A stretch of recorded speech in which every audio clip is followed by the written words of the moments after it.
The 10-minute drill. This is a big one. Is brought to you by Lloyd's Construction and Consulting, providing first-class construction services on 1010XL. Let's go, let's go, let's go. Hit it. All right. Sports concepts and rationalizations coming your way. We call it the 10-minute drill. And after we drill you, Beef, what are we handing out today? We're going to hook the Googans up with a lovely $25 gift card to dine on some Woody's barbecue. Oh, lovely. Delicious. I love a little So stay $25 tuned. gift I card. have to a procedural. Woody's barbecue, it's what we do. I have a Let's eat. comparative procedural question for you. A procedural question. I don't know if that's the right term. I just felt like using the word. Okay. Is it possible Yes, sir. to be underrated and be a Hall of Famer? Yes. 'Cause I think the closest example of that is Don Sutton. Great pitcher. Gosh, he was Never so thought of him as a great pitcher growing up as a baseball fan as a kid. Thought he was a good pitcher. Knew he was a Dodger. He was a very well-known pitcher. I was shocked when he got to 300 wins late in his career. He never seemed that way. When the Mets traded Seaver, they should have traded him for Sutton. That was They out did. there on the table. Yeah.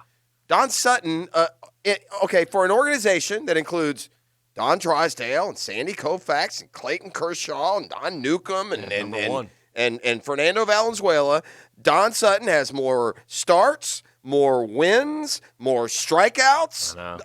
He every single major category when it comes to pitching for the Dodgers, the record is held by Don Sutton. I bet you people find that surprising as we, mourn his passing today. Died of cancer yesterday at 75. I am going to, during the 10-minute drill, we like to go next level on this program. It's one of the things that we've kind of lost track of. NLT, next level thinking. Yeah, we haven't done it as well. I think we now just do it naturally so Is that it what it doesn't is? stand out as being titled that way. I think I have the next level stat that will sum up Don Sutton, Okay.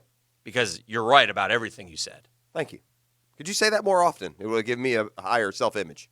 Work on your esteem a little bit. Beef, to do this, so I would need the accompaniment of the Dan Hicken stat of the day. Oh, my goodness. Yes. I know what this is. I know what you're going to What do. an incredible feature. Because I saw this too, and I didn't include it. It was part of them. But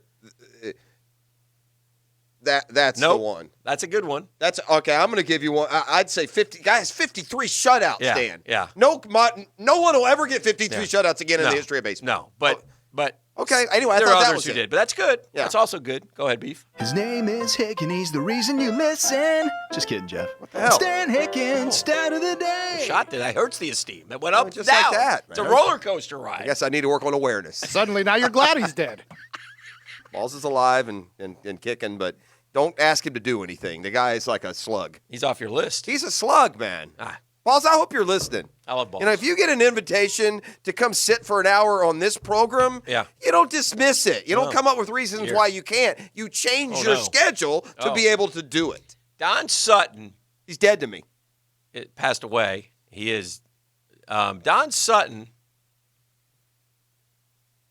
never missed a turn in the rotation because of illness or injury. 756 consecutive starts. Wow. And he pitched till he's 40. I mean, The one I gave Dan's 53 shutouts Don Sutton had. 53. That's amazing. How many Kershaw has? Like 3. somebody told me that yesterday, and I was blown away. Yeah, I don't- 756 Well, that's, by the way, that's how a guy, that's, consecutive starts. you know what's interesting about that stat? That is the stat that relates to can you be in the Hall of Fame and be underrated. Yes. That's why he's in the Hall of Fame. Yeah.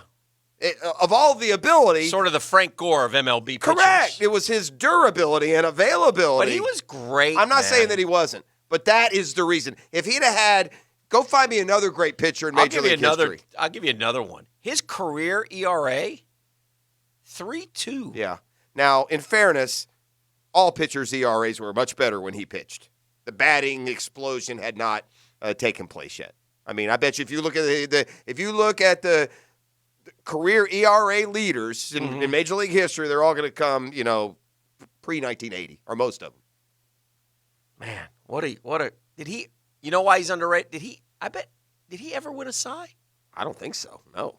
Well, I think that would be why he would I don't know how many All-Star games he was in. Oh, I bet he was in a bunch. I don't know, man. I mean, Don Sutton was a 4-time All-Star, no Cy Young Awards. That's 4 times. Four dude. times is it? I mean, that's 4 Fulton times. Davis. 72, 73, 75, 77. I mean, it's amazing. 23 years without missing a start. That's how you get to. Right. And I believe, did he get to just like 300 exactly? No, 324. 324. He had more wins than Tom Terrific. Yeah. Passed away on August 31. I tell you what, too.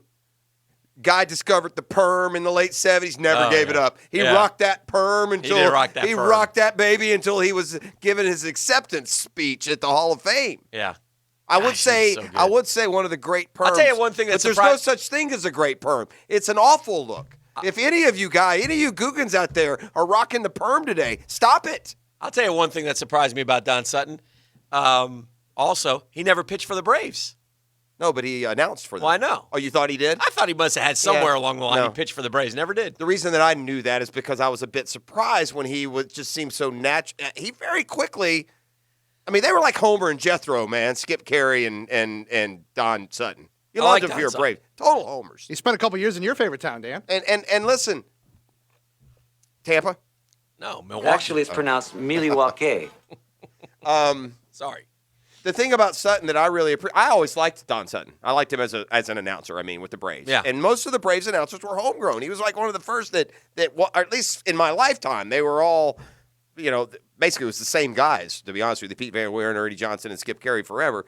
Sutton joined them, and it was at a very appropriate time because here you are with Smoltz and Glavine and Maddox and these awesome pitchers and a perfect guy to, explain to you what was going on. He's a guy who really had two. I mean, there's generations that only know him as a broadcaster. He was kind of like my Ralph Kiner. I was always amazed when, as a kid, Ralph Kiner was one of the Mets guys. Mm-hmm. And, every now and then they'd bring up Ralph, and, so you start to research and look up, and you found out he was a heck of a baseball player for the Pittsburgh Pirates. It's one of the great disconnects between generations of sports fans. Like for our kids, Mike Vrabel is a football coach. Yeah. Now, for us, he was a Catching Pro Bowl, touchdowns from Tom Brady as a linebacker. Pro Bowl linebacker. And there are better examples than that. Yeah. Baseball is just, your kid's Clint Hurdle is a manager. He's never a player. Yeah. And baseball probably even more than any other sport. It seems to be that way. So, yeah, that was interesting. Well, listen, blew it yesterday on the Gator basketball prognostication. That was as shocking. If it were a bigger event, this would carry more, embellished effect. Yeah. But it's Florida, Tennessee on a Tuesday night in hoops. It's nothing to, that you set your schedule around. It's surprising an outcome that I've seen in sports this year. Yes. I mean, Florida's missing their only 3 good players. Now, Although, amazingly, they were only 5-point underdogs. I bet you when Castleton went out, sure. line at the last second shot up. But Tennessee was missing some guys, too. One guy, yeah, they missed a freshman guy. Because listen, let me tell you how big of a blowout it was, because I kept waiting for the run, and I was like, this is really going to hurt if they blow this game. Because they did get it to like 8 or 9 there in the second half. Yeah, but then they went on that run where Tennessee couldn't get the ball past half court, and they took it Tennessee down and laid shot them in. so bad last night. Everything missed. And so They shot 29%. I personally, you hear me? 29% they shot, 16% from 3. You're not beating JU and UNF, and no offense to them, but they're not beating that level. I was so happy with the victory. I called one Charlton K. Gainey with about 4 minutes to go in the game. Good. To celebrate the victory. Yeah, he deserved it. And He also wondered if we should do another day 2 of all calls. I tell you what, I have never been more, Run it back! I've never been more amazed by a bit that takes such little effort but plays to such great fanfare. They love the vol. They love the vol calls. Mrs. P is getting texts from people I don't even know saying they need more vol calls. Well, where can they download it? Yeah. Well, but if you we're not do it ruining- too much, Correct. you kill it. That's right. We did post it to download. It's on the. Well, good. If you go to 1010XL.com, you can just drink in vol calls. We'll go on demand and you'll see what we do here. Yeah, so vol calls. But, yeah, Tennessee, that was a tough loss. They're 6th in the country, and apparently they're very good. Has Tennessee played Bama yet? Who beat Tennessee previously? They were 10-1. Did Bama beat Tennessee? I think Bama did beat them.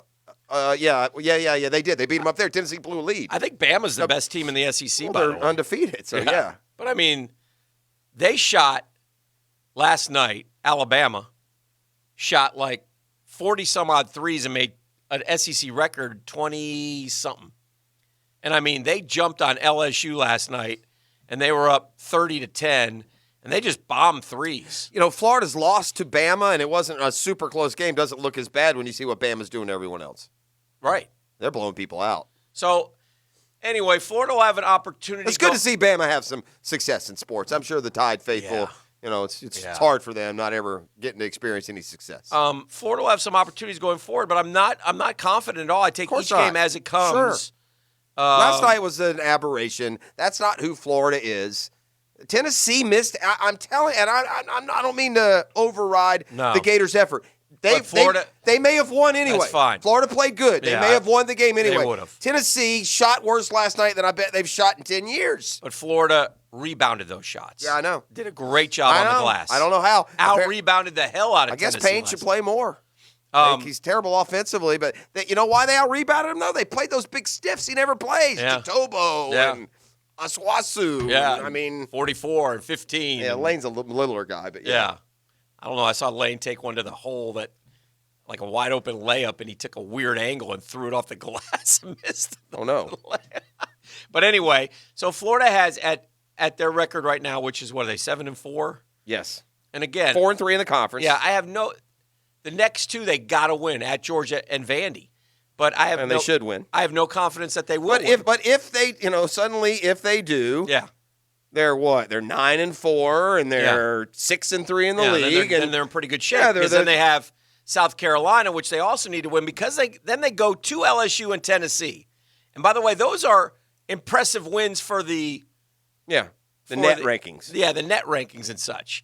And they still have but they still got to go to Auburn. They got to go to Kentucky. I just think it's not going to be a good year at all. But I am happy and thrilled that they've been able to somehow beat LSU and beat Tennessee. And by the way, they played Bama tough. Well, compared to what some I guess other teams Bama have pulled done. away though at the end and won. But yeah, that's true. But nonetheless, a great win for the Gators last night. I think at best they slide in the back door of the Tennessee tournament. was number 4 in the net rankings, by the way, going into last night. Yeah. Alabama is number 18 in the net rankings. LSU is number 21. So Florida is going to have wins over number 4 Tennessee and number 21 LSU so far. Who did the Gators beat somebody early that Boston College? Is that who it was? Who'd they beat that wasn't Army? Who'd they beat after Boston Army? College. They don't look like they're really showing up. No. So anyway, we'll see what happens going forward. But a great win for the Mike White fan club last night, and a tough loss for the Mike White haters. So Florida, you know what? I enjoy that. Before last night, Florida's net ranking was pretty good. It was 44th. Yeah. So yeah, they're going to be again. I should have stuck to my guns. Florida's going to be what they've been. They're going to be 18-10 and 18-12. I don't know. They're not going to play that many games, but so far this season's look at last year. It's the same thing. Say you think they're falling on hard times? They beat Auburn by 20, number 4 in the country. George Springer signs with the Blue Jays overnight, 6 years, $150 million. He was it's him, Bauer, LeMahieu. So Bauer remains out there. I would say, hey Mets, give him a 1-year deal, give him $35 million. Let's go. I'd be fine with that. Sure you would. That's something that as an owner, because that won't affect Conforto or Lindor going forward. So just go ahead and give him that deal and let's go. Let's go compete. All right, that's the 10-minute drill. That's it. ESPN has released its top 50 free agents, and we can seriously this year look at some of the top guys and determine which ones we really want. We can get them. This is an impressive list of free agents. I think it's one of the better ones we've seen. I mean, I get down to number 18, and I find Kenny Golladay. So it's a pretty good list of free agents. Killzone. We'll go through them as we continue here. We also have, when is Brunch with the Tour anyway? What time do we do that? 8:30, baby. 8:30 Brunch with the Tour. Bottom of the hour. Here's the beauty of that. We have options with new co-host Stewie Moore. If it goes bad, we thank him and get him out of here at 8:40. If he does a good job, we keep him through the break. Stuart will be fine. He's been You with think us so? a number of times. We've had him before? You know Is he we the have. fart guy? No. That's Alex Urban, not the farter. The crop duster. Stop it. You know who he is. The old guy- The I poor know. guy's driving in right now to do I know- the show. I know, And Rhyme he hears Dog. esteemed media mogul, the professor, Dan Hicken. I know Rhyme Dog. Just pretending like he's never met him. Stuart Moore, Yeah, huge Carolina Panthers fan, big Jethro Tull fan. got it. Caller number 3, Beef, 641-1010. Tell them what they're going to get. Stewie Let's Hick, eat. Hey, Stewie, Hick won't need any food, dude. Damn Beef and I got your back. Call number 3 right now, 641-1010. Going to go home with a $25 gift card from Woody's Barbecue.